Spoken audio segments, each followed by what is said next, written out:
جمعية الدعوة والإرشاد وتوعية الجاليات بمحافظة بدر।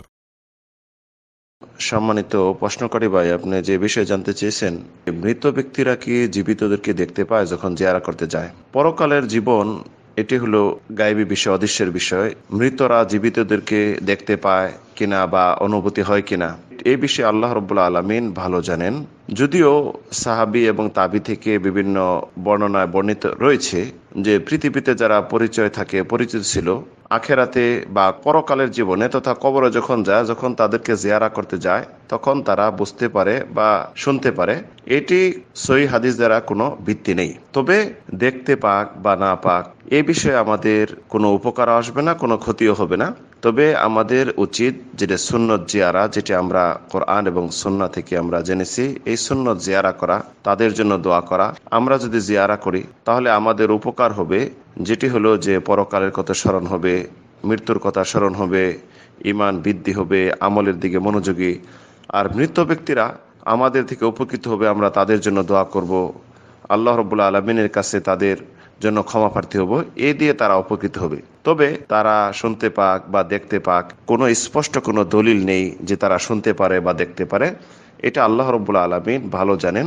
তবে উল্লেখ্য, মৃত ব্যক্তি যেই হোক না কেন, নবী, রাসূল, অলি, আউলিয়া, পীর, দরবেশ, যে হোক না কেন, যদিও কথা শুনতেও পারেন বা দেখতেও পারেন, আমাদের তারা কোনো উপকারও দুনিয়াতে করতে পারবেন না, ক্ষতিও করতে পারবেন না।